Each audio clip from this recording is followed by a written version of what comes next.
everyone, welcome back to my YouTube channel after long time. अनि मेरो चाहिँ बिचमा धेरै कामहरू भएको थियो, सो अनि धेरै टाइम लाग्यो, बिचमा म बिजी भएँ, मैले ब्लग बनाउन पाएन। अनि त्यसपछि चाहिँ यो काम गर्दाखेरि चाहिँ म चाहिँ फाइनली अहिले चाहिँ म नेपालमा छैन। त्यो कारणले गर्दाखेरि चाहिँ म एकदमै बिजी भएको हो। With my husband and here. अनि त्यही हो, अब तपाईँहरू देख्न सक्नुहुन्छ यो मेरो पछाडि यो वरिपरिको यो के भन्छ, यो के भन्छ यसलाई, यहाँको इन्भाइरोमेन्ट, बाटो, सब चिजहरू देखेर चाहिँ तपाईँहरूलाई थाहा भइहाल्छ कि अब म नेपालमा छैन। त्यही भएको भएर पनि म बिचमा चाहिँ ब्लग बनाएको थिएन। सो अनि अब चाहिँ म हिजो भर्खर आएको हो। सो उताको पनि भिडियो चाहिँ बनाएको छु आउँदाखेरिको, बट त्यो चाहिँ पोस्ट गर्न चाहिँ अलि लेट भइरहेछ। मेबी त्यो पछि पोस्ट गर्छु, बट आजको लागि पनि चाहिँ हामी जाँदैछौँ मार्केटमा। अब अलिकति के भन्छ, अब जरुरी सामानहरू किन्नुपर्ने छ। अनि चाहिँ यहाँ देख्न सक्नुहुन्छ मेरो हिरो। अनि सो लेट्स सी अब के हुन्छ।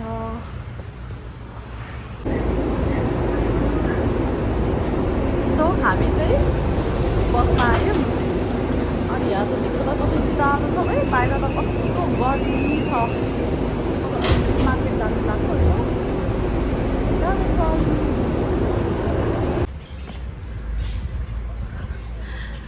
सो साथीहरू हामी चाहिँ बसबाट झरिसक्यो अघि बसमा चढेर। अनि हामी आएको। अब चाहिँ बुढाले मलाई खाना खान लैजाने अरे, नेपाली खाना एकदमै टेस्टी हुन्छ भनेछ। लेट्स सी है त कस्तो हुन्छ। सो अब चाहिँ बुढो आज म डेली भ्लग हाल्छु क्या। अन्त म फेमस भएर युट्युबबाट यत्रो धेरै पैसा कमायो भने म किन काम गर्नु पऱ्यो, कामै गर्दैन होइन। अनि दिनकै यस्तै घुम्छु, भिडियो बनाउँछु, डेली भ्लग हाल्यो भने त हुन्छ होला हौ बुढा मेरो त। इटलीमा त झन् के अरे विदेशतिर त झन् छिटो मोनिटाइजेसन हुन्छ अरे। अन्त म त बुढालाई त यत्तिकै बोलेर पालिदिन्छ नि, बुढालाई नि काम गर्न दिन्न। ल अब नेपालमा भए त रक्सी पारेर बेचेर भयो नि बुढालाई पाल्छु भन्न हुन्थ्यो। यहाँ चाहिँ अब भिडियो बनाएर भन्नु पर्यो, युट्युबबाट कमाएर अरे के। लेट्स सी है त कतिको हुँदो रहेछ। ट्राई। हेलो के अरे सबजनाले मलाई सपोर्ट गरिदिनुहोस् ल। कस्तो खतरा दामी दामी, मलाई बुढाले कस्तो लागिरह भनेर सोधिरह। अब कस्तो लागिरह फिलिङ सो के हो अचम्मको जस्तो भइरहेछ फेरि।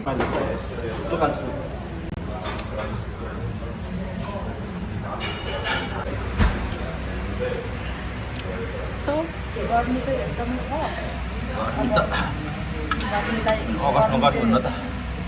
भनेर चाहिँ एकदमै हामी बाटो भात खाइदिरहेको छ। ओभरअल अब विदेश जस्तो ठाउँमा नेपाली खाना त्यो खाना पाउनु ठिकै हो होइन। मिठो छ।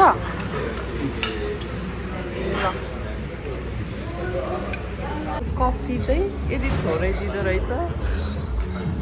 कफी खाएको रे रक्सी खाइबार आयो।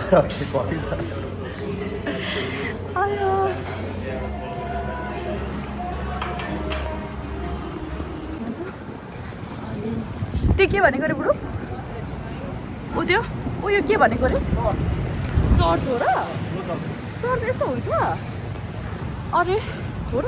हामी चाहिँ ठुलो मान्छे मार्केटमा के अरे क्रिस्चियनहरूको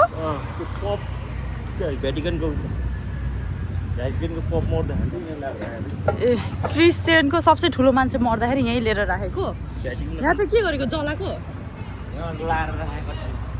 ल्याएर राखेर के हुन्छ? राम्रो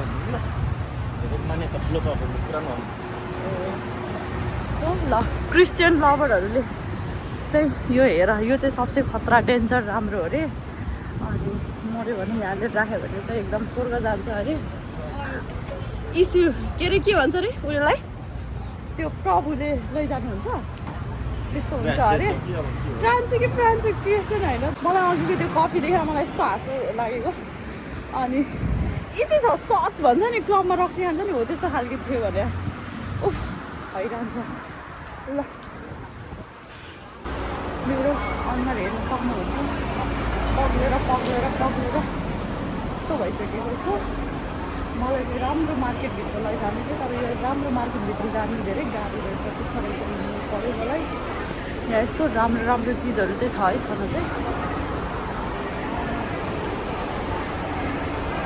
ल तपाईँहरू कन्टिन्युली हेर्दै गर्नुहोस् यहाँ एकदम इन्ट्रेस्टिङ चिजहरू आउँदैछ तर मेरो फोनको ब्याट्री चाहिँ सकिँदैछ हामी मार्केटभित्र छिर्यो यस्तो छ मार्केट चाहिँ ओ खतरा यस्तो छ यहाँ त आनन्द रहेछ हो शीतलो छ भने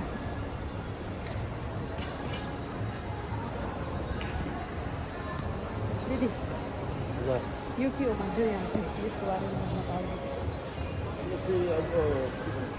चाहिँ के पनि हुँदैन अरे sups is everything you get from here so अनि चाहिँ मिठो पर्नेको बासमा नि आउँदो रहेछ यहाँभित्र चाहिँ त्यसैले त यो सुगेन यहाँ आउँदो रहेछ सो यो चाहिँ साथीहरू हामी चाहिँ यो चाहिँ रोमको बस स्टेसनमा छौँ अनि यहाँबाट चाहिँ लन्डन के भन्छ अरे कुन ठाउँबाट भन त लन्डन पेरिस स्पेन क्रोसिया सबै साइप्रस जता पनि हो यहाँबाट जाने चाहिँ सो यहाँबाट चाहिँ त्यहाँ जान सकिन्छ अरे यहाँ रहेछ होइन बोर्डहरू यहाँ टिकट लिने पनि हो यहाँ अराइभल्स डिपार्चर यस्तो हुँदो रहेछ यस्तो राम्रो है हाम्रो नेपालको एयरपोर्ट इन्टरनेसनल एयरपोर्ट भन्दा यहाँको बस स्टेसन राम्रो रहेछ ट्रेन स्टेसन ट्रेन मात्रै आउने हो यहाँ बस आउनु पाउँदैन ल कता हो उसले हामीलाई जा भनेको तल हेत्तेरिका एउटा हेयर मास्क किन्नुलाई यति गाह्रो पनि सिँढीबाट जाने हो हामी त ल ओहो नि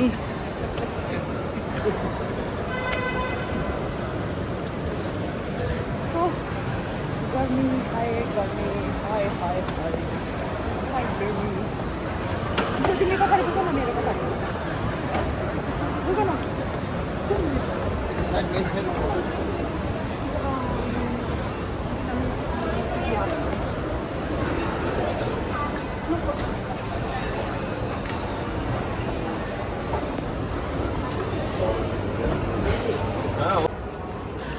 सो हामी चाहिँ अब ट्रेनमा कि मेट्रो रे बुढो ट्रेन र मेट्रो एउटै हो कि फरक हो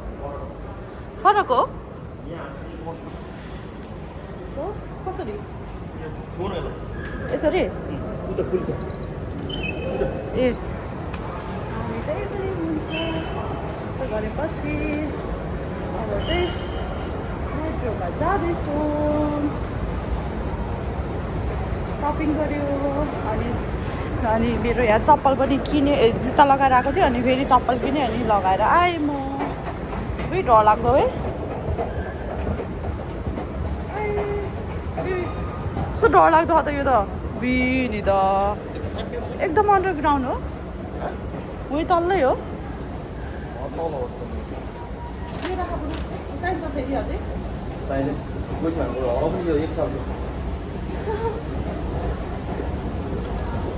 अब हामी घर जानु लागेको यस्तो गर्मी हुने रहेछ बरु काठमाडौँ नै कति शीतलो थियो पानी परिरहेको होला राति भइसक्यो होला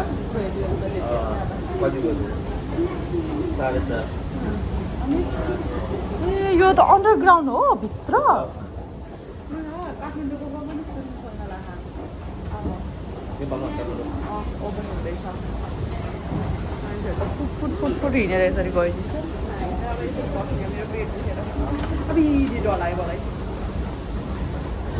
हातै पाक्यो भाइ अब त ओहो यो ट्रेन हिँड्ने बाटो त यस्तो हुँदो रहेछ भाइ यहाँ त यस्तो छ अब हामी चाहिँ यहाँ ट्रेन कुरेर बस्ने हो गनाएर यस्तो मर्नु छ ओहो यहाँ नाकबाट कस्तो भइरहेको यहाँ हिजो लाग्ला जस्तो खुल लाग्ला जस्तो बोमी आउँछ क्या ट्रेन आउनु कति टाइम लाग्छ 2 मिनट छ त्यहाँ लेख्दो रहेछ 2 मिनट बाँकी छ रहेछ ट्रेन आउनु क्या उताबाट आउने हो ल ट्रेन पनि आयो हामी चाहिँ अब यसमा जाने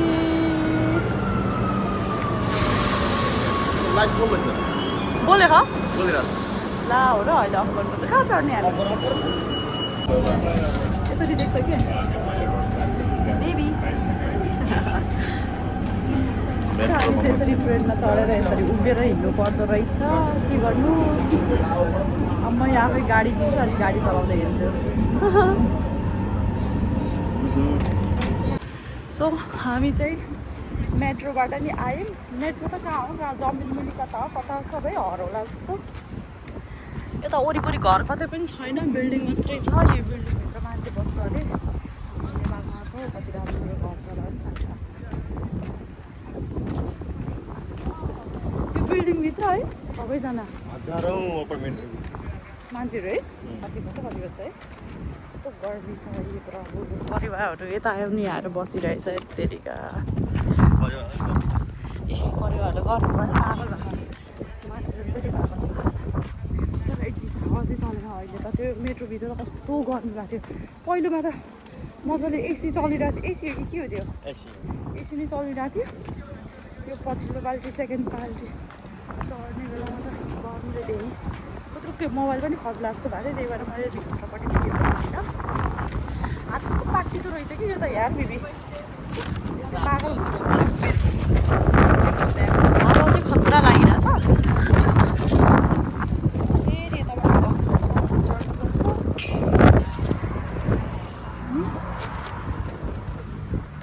हामी चाहिँ लागेको बसमा जानुलाई फेरि अब